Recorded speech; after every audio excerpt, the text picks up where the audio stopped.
Thank you, sir. Notwithstanding, one of our lads is praying to Mecca, which, like I said before we got on camera, we need all the help we can get. Thank you. Buddha, Allah, whoever, I don't care. You know, when the nuns and the priests and everybody prayed for me, I said, I need all the help I can get, believe me. In fact, I think Father George is up there someplace. Maybe not, okay. Now, any questions from anything that we've covered so far? Okay. Now, I just was asked and answered my own question about how many have seen The Wolf of Wall Street, and virtually everybody but one said yes. And people often ask me what my thoughts are, reference the movie, and I say that I realized stuff like that existed, but I've been out of that business a long, long time, and I certainly wasn't in the business in the late 80s that the picture was portrayed. But stuff like that happened, and normally the unscrupulous brokers take advantage of old retired people, which are, still do. Oh, yeah. Okay, and which is unfortunate. So obviously I'm not a proponent of that. And the movie that was made before that, Wall Street, which was depict more my era, or just the end of my era, with the Wall Street firm. That was certainly, in the big buyout days, and Gordon Gekko was supposedly a guy that was a big raider, and all that's true. And those guys, you don't have to worrying about their self-esteem, etc., because they have silent feelings. And one of the things that I point out during the seminar, and the reason why we have pictures on the influencers of Hitler, Stalin, and some bad guys, is that they all had high self-esteem. And being a high-performance person has nothing to do with whether you do good or bad. High performance is too often linked to goodness, but it's not.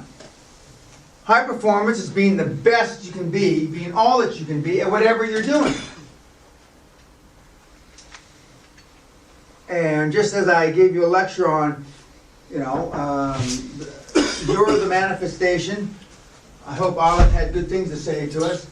The manifestation of my wanting to be the best I can be, all that I can be, as the most successful high-performance coach on the planet. So all the stuff I do for you, and the year-long free mentoring, is you're the beneficiaries of that. But it's not because I'm Mother Teresa.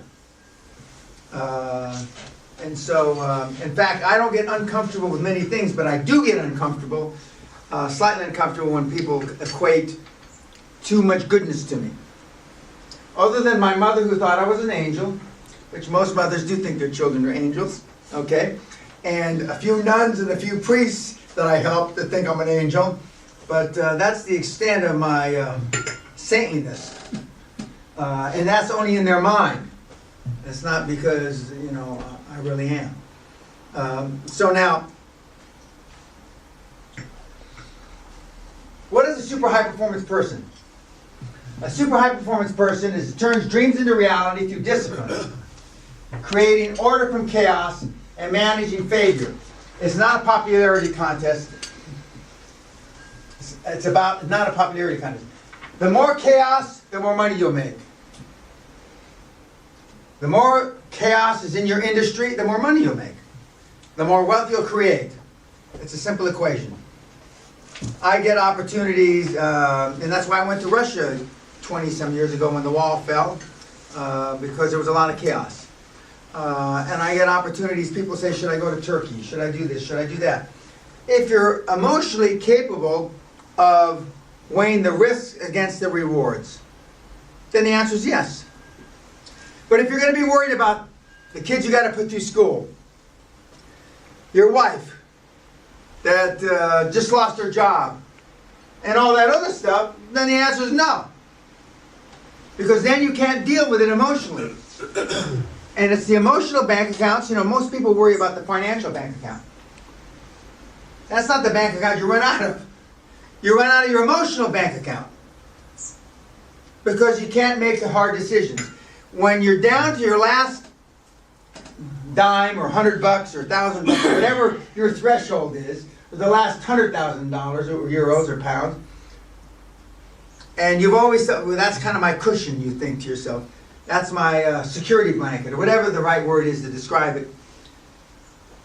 If you can't make decisions the same with 100,000 euros in the bank as €1 million in the bank,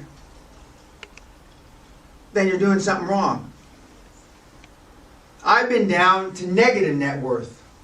I talked about rolling 82 million pounds a number of years ago on an offering, which I didn't have that much cash, and I had to come up with it within 13 or 17 days, whatever the clearing, I forget what the clearing is. I flipped it in the last day, the second to the last day, the penultimate day, as they say here in Britain, and I made 3,000 pounds on an 82 million pound investment. 3,000 pounds on 82 million pounds. You must have been a little bit pissed off that day. No, I was happy I got rid of the fuckers when I was. I was so happy I thought all my birthdays came at once. I didn't know whether to shit or go blind. Because I was going to have to come up with 82 million quid, as they say here. And I only had about 25 million cash. So we had a shortfall. Okay. I would have been calling Jeffrey, what kind of bridge loans do you have? You know? But I tell the people, and I tell Robert this, who's making presentations for us on our deal, that you got to act like you don't care if you get the deal done. You got to act as if you have no limits to your abilities. You got to act like you don't need this deal, and they do. I've told you, nobody in this room, even if you all become billionaires, when you all become billionaires, is going to change my lifestyle. I'm never going to get planes again. I say never. I should never say no, always and never. But I'm never going to get planes again, and I'm never going to get a yacht again for sure. But, you know, Sally and I had a place in Monte Carlo. We got rid of it. We weren't there enough. I mean, I had a big estate in Southern California that saw from Malibu to Newport Beach, 3.65 acres on watching the whales sail by.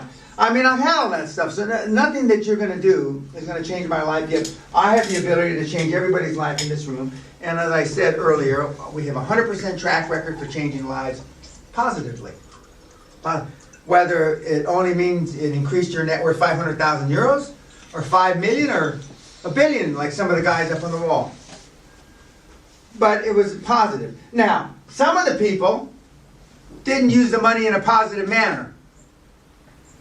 Some of the people didn't use what I taught them, what I coached them to do good. And that's why there are high-performance people like Hitler, Stalin, and some of the other guys on the wall. Now, it is possible to achieve your goals. Yes, if you're willing to pay the price. Any goal is possible. Most people aren't willing to pay the price because they grossly underestimate the unrelenting total cost in terms of money, time, and this should be highlighted, emotional capital. And it's always the emotional capital that runs out. You can always find money. I can fund everybody's deal in this room by some fucking idiot that's watching this on YouTube. There's no question about it. I have a proven track record. I used to have a guarantee. Okay. I used to do a seminar called Raising Capital, And it cost $1,000 to go, and I used to have 50 to 250 people in the room, paying me $1,000 a day. It used to last 12, 14, 16 hours. And I had a guarantee. If you can't raise the money you need for your deal in 6 months, I will either write you a check personally or go out and raise the money for you.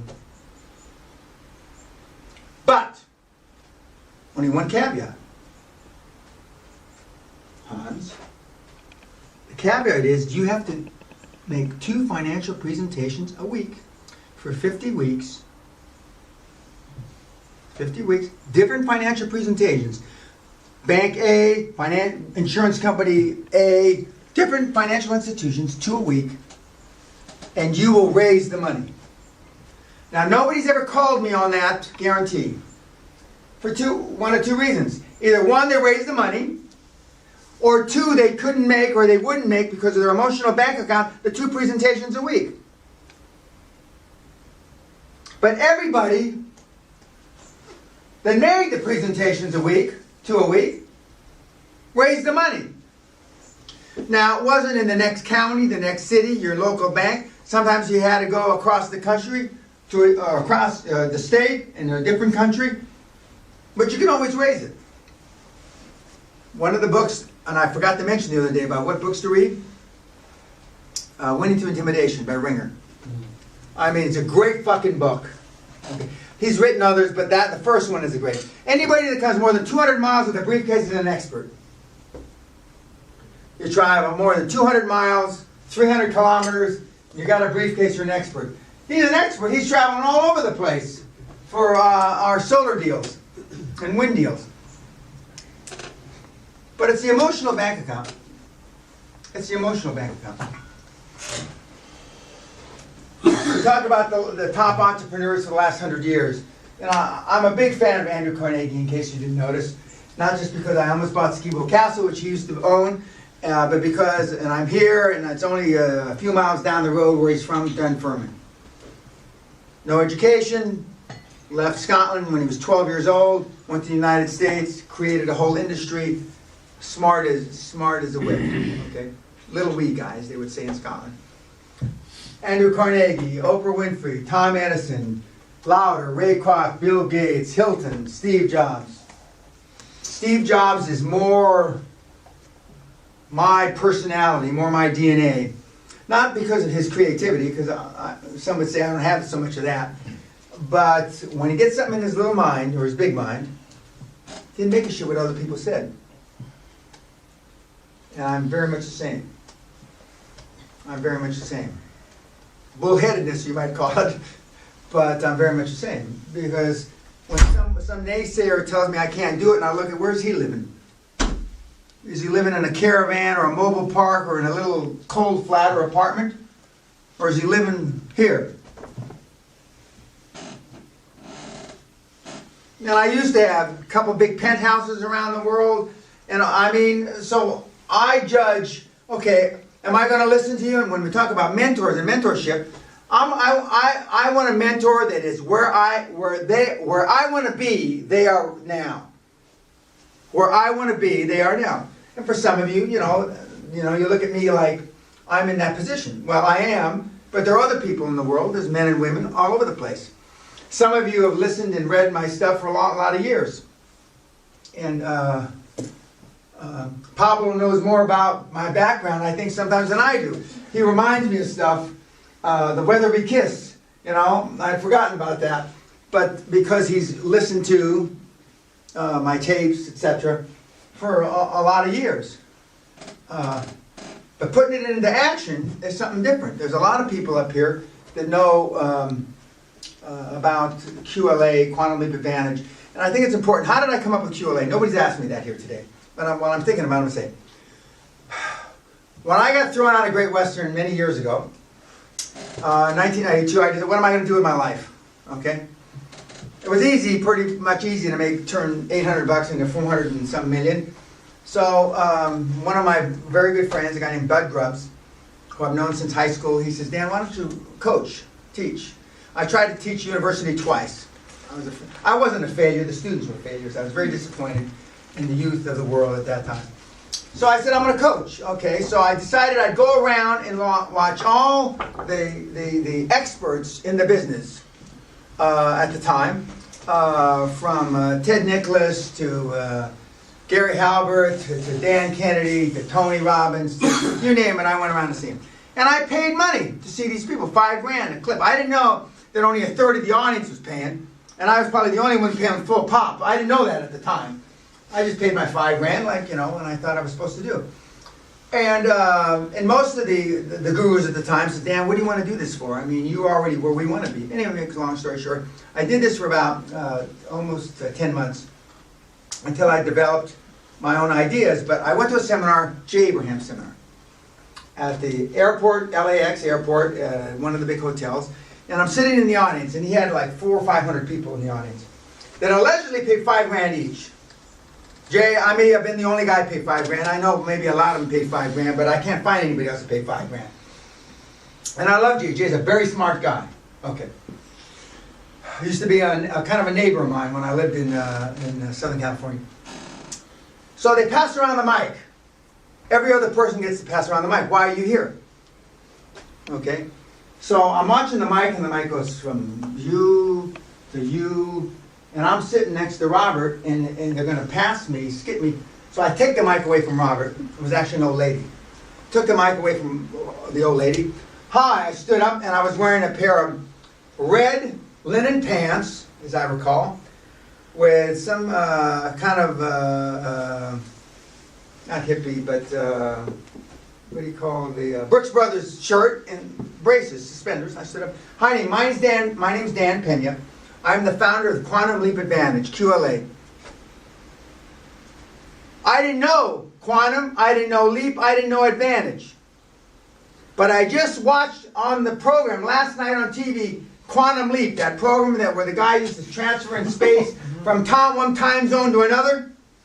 Now you guys would still be doing motherfucking spreadsheets on, what do I call myself? How do I compete with all these big hitters? And so the little lady next to me that I ripped the microphone away from, she's saying, that was very impolite. I said, shut up, old timer. And Quantum Leap Advantage. And I'm going to change the way personal development, didn't call it high performance success coaching at the time, personal development. Okay. And that's how I came up with the name. Later on that day, Jay asked me, after we had a personal conversation, which I don't feel that I should share with YouTube, he said, how'd you like to take over the group for a while? Okay. So after lunch, I went over. He says, and I want to introduce, you saw him earlier, the guy with the red linen pants, Dan Peña, QLA, Quantum Leap Advantage. I went up to the audience about 1:15. I left the podium after 10 that night. I held the audience in the palm of my hand for almost 9 hours. I knew Allah had looked down upon me. This is easier than taking candy from a motherfucking blind baby. I tried to take a break a couple times. I was mobbed like a rock star, trying to pull my fucking clothes off. I said, fuck. And he's getting $5,000 a pop for these fucking morons? That's too cheap for starters. I gotta change that model. And that was it. That's how Quantum Leap came about. And then I backtracked and I wrote retrospectively how I did it. Because I didn't know how I knew I did it, but I didn't know how I did it until I sat down for 3 or 4 days with my good friend Bud Grubbs, and we wrote it all up, and we came up with a methodology which has changed dramatically. The seminar is 80% different than it was 20 years ago. Now you guys would still be doing a spreadsheet, and I know the ones that would be doing the longest spreadsheets, trying to figure out, well, what does quantum mean? What kind of meaning? And what is leap? Has that got a bad connotation? And what advantage do you have? I can just see all the fucking stupid questions that you'd ask yourself. You know why? Because you're fucking insecure. You lack self-esteem. You lack self-confidence. You got no huevos. That's why. And that's why these guys take your fucking money from you and fuck your wife for practice. I eat all you guys for breakfast, before breakfast. That's the difference. And the reason why you have an advantage, because it's like you're going into a bank without a gun and taking their money. In a legal way. That's the advantage you have. And back in the late 90s and early 2000s, you couldn't go to a bank in Britain that hadn't heard of me. Because I had all my little minions running around with their dream team and their this and their that. Los Angeles, Chicago, Atlanta, Dallas, Houston, San Diego, San Francisco, Seattle, Vancouver, Montreal, Toronto, all the same. There are thousands of little fuckers, mini-me's, running around, sucking the money out of the financial institutions of North America and Europe legally. And today, as we speak, they're still doing it. Much smaller numbers, because I only do a few of these a year. But we're taking more money out than we used to.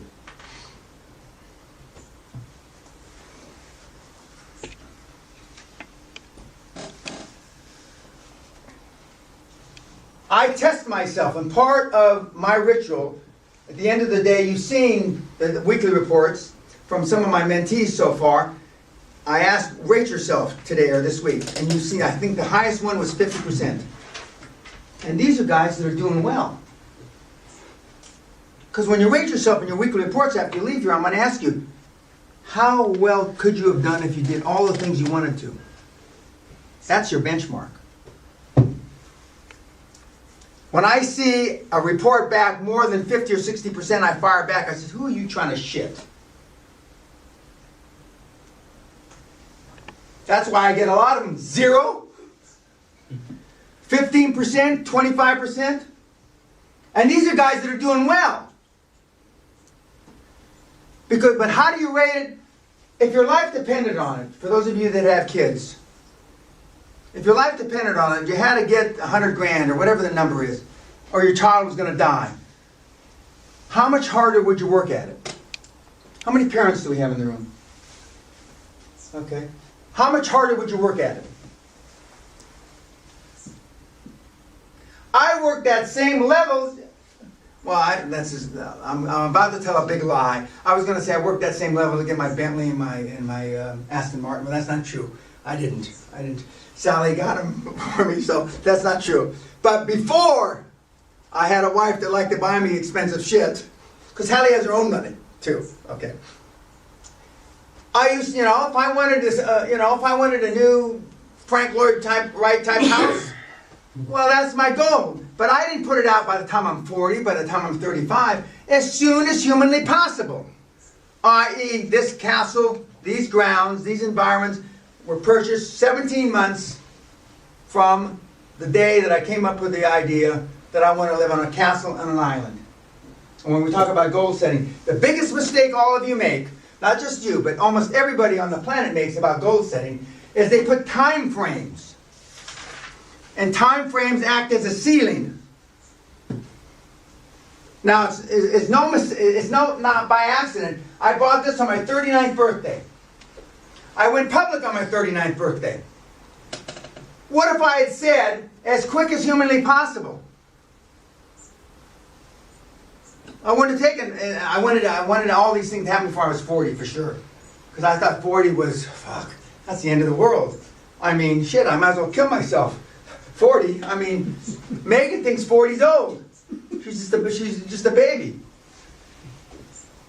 And when we talk about goal setting, it's really in the visualization and all. And Andrew Carnegie did visualization. He did affirmations. If it's good enough for arguably the greatest entrepreneur that ever lived, who's just down the road a piece, it should be plenty good for you. I test myself every day. Did I pass? Most of you would fail. Not most, all. Based on being all that you can be, you all fail. So the goal is, you start at being 10% a day, or 10% a day, a week, etc. And you get up to 50, 60, 70%, and you'll see how much more productive you are. But the weekly reports that you're going to give me, if you do them daily for yourself, you will see how much time you fucking piss down a rat hole. Forgive me, mothers that are watching this. I've had kids in this room, women, I've told you this when we had a coffee in Florida a few months ago, that call their mother 10, 12 times a day. Are you shitting me? What the fuck? Now, if your mom's dying, she's got cancer, that's another thing. Mom, you can make it, not like I screaming at my mother 2 days before she died and telling her she's not sick. I'm the opposite of that for sure now. But, I mean, what possible good can come from that? That's emotional baggage. And you waste a lot of time. And the homework you're going to do tonight, that's going to be exemplified. Okay. Before we, how long we been? 25 minutes. Okay. We'll see you tonight, kids.